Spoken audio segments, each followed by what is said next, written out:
ما قبلا یک دعا را تعلیم داده بودم که اگر یادتان باشد راویش حضرت انس بود و جناب امام مسلم در کتاب معتبر خود، یعنی صحیح مسلم میگیم، این حدیث را آورده بود که پیامبرمان از 9 چیز پناه طلب کرده بود.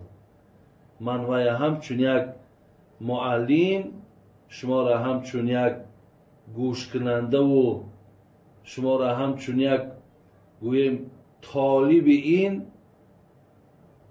مراجعت کرده بودم که اینها را اگر با همون طریق عادی و ساده که من برای شما خواندم، اگر با همین زبان شکرینه که پیامبر نازنین اللهم انی اعوذ بک من العجز گفته دعا میکردن، با این اگر از یاد کنین که من معناهاش هم برای شما گفتم، این نور بالای نور، اگر مبادایی که با این زبان شما حفظ کردن نتوانین، با همون تاجیکی که من معنا میکنم شما با همون طرزم که دعا کنید، خیلی و خیلی اینم یک باز پیشروی ما و شما، این هم انشاءالله بسیار مراجعت خوب در نزد پروردگارمون می شود.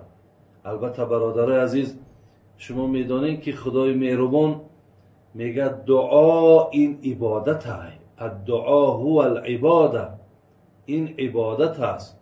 الدعا مخ العباده.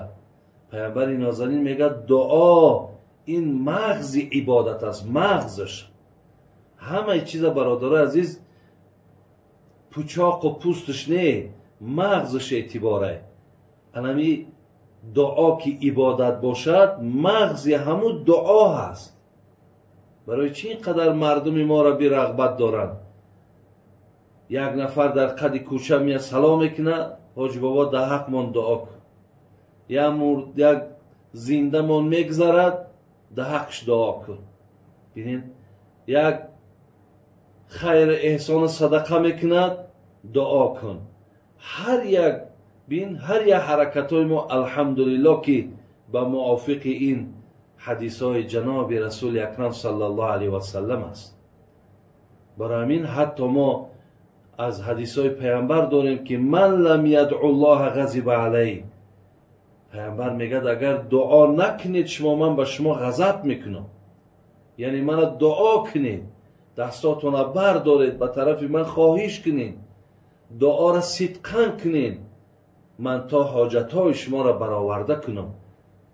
ببین، وقتی دعا نمیکنی خداوند، دست نمیبرداری، از خدای مهربان خواهش نمیکرده، الله را غضبش می آمده. به این خاطر این من پیش موضوع، پیش هر یک درس من یک دعا میخوانم، به خاطر آنه که شما اینها را تا وقتی که ما این درس هامون میرود، شما اینها را نویسانده بگیرید.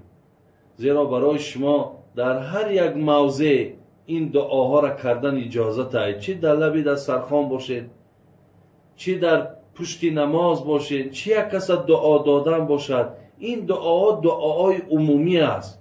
هر جایی که اگر دعا کنید این امکان دارد، این جای مخصوص ندارد. زیلهاز دعایی که دویمه که حاضر من برای شما تعلیم تیم، ایرا بچه حضرت عمر رضی الله عنه از عبدالله ابن عمر راوی این حدیث است. اینش هم امام مسلم در کتاب معتبر خود، یعنی صحیح خود، این دعا را آورده است که حضرت عبدالله میگه کان من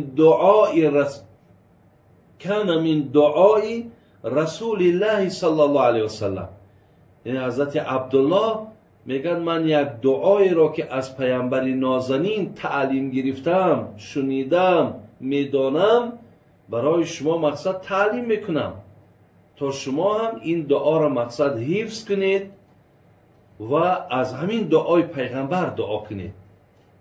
پیغمبر من چی دعا کرده است؟ اللهم انی اعوذ بک من زوال نعمتک و تحول عافیتک و فجاءت نقمتک و جمیع سخطک.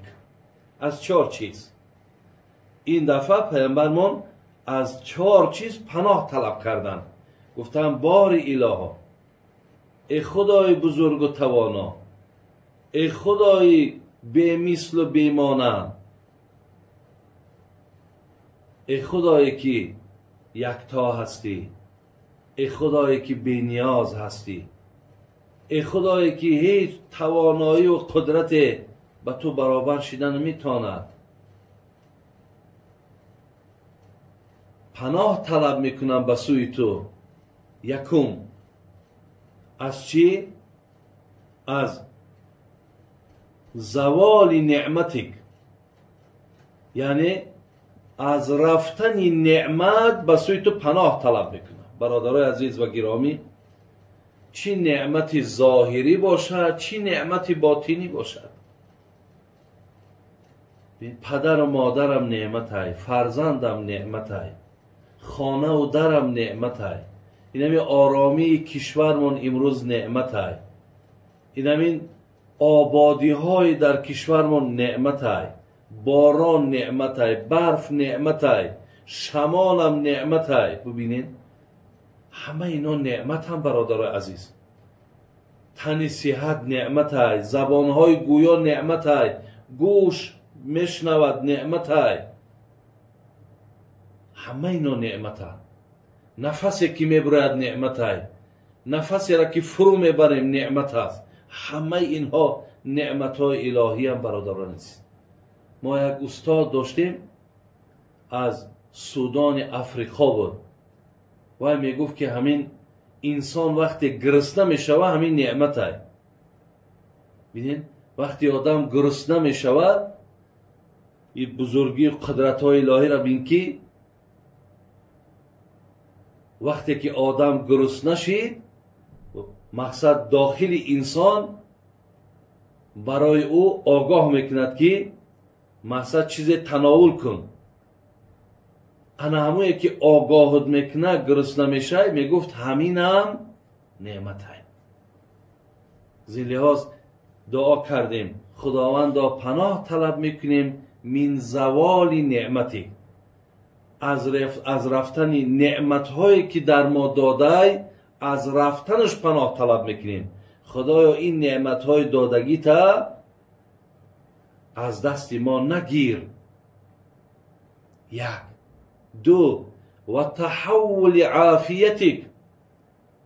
دیگر خدایا از دیگرگون شدنی حالت به سوی تو پناه طلب میکنیم. مثال من حاضر تنی صحت دارم، خدایا به سوی تو پناه طلب میکنم از بیماری. حاضر ثروتمندم، خدایا به سوی تو پناه طلب میکنم از ناداری. حاضر در آرامی زندگی دارم، پروردگار را به سوی تو پناه طلب میکنم از ناآرامی. ببینید چقدر مقصد چیزهای مهم است. خداوندا به سوی تو پناه طلب میکنم از حاضر که خرسندیم، حاضر شاد که هستم، از غم و دقت، از پریشانی به سوی تو پناه طلب میکنم.